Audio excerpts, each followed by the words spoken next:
يوم الأربعاء صباحا.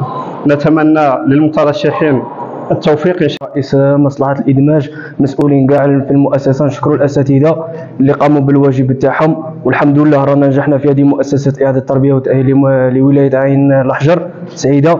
وأنا بالذات أنا المسجون في هذه المؤسسة، بديت الامتحانات تاعي من شهادة التعليم المتوسط، واليوم راني في شهادة البكالوريا، واليوم النهار الرابع اللي رانا نفوتوا فيه مادة التاريخ والجغرافيا وخدمنا والحمد لله.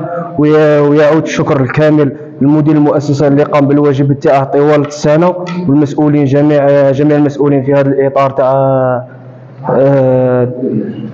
مصلحة الإدماج. السيد عربي أمين رئيس مركز مؤسسة إعادة التربية والتأهيل بعين الحجر.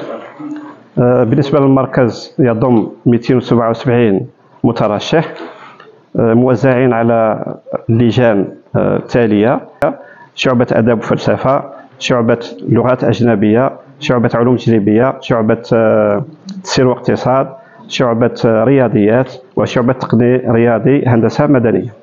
السلام عليكم. سيد صباح عمر، مدير مؤسسة إعادة التربية والتأهيل عين الحجر.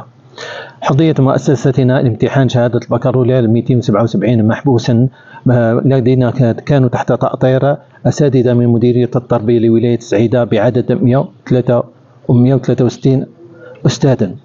وكان التحضير لهذه الامتحانات طيلة السنة من طرف النزلاء الذين كانوا يؤطرهم 14 أستاذ معينين من طرف المديرية العامة لإدارة السجون بمرافقة مشاركين من المجتمع المدني. هذا التحضيرات وهذه التنظيم تنفيذا لتوصيات وحرص السيد المدير العام لإدارة السجون الذي كان يحرص دائما على ذلك، بالإضافة إلى مرافقة السيد النائب العام لدى مجلس قضاء سعيدة والسيد قاضي تطبيق العقوبات.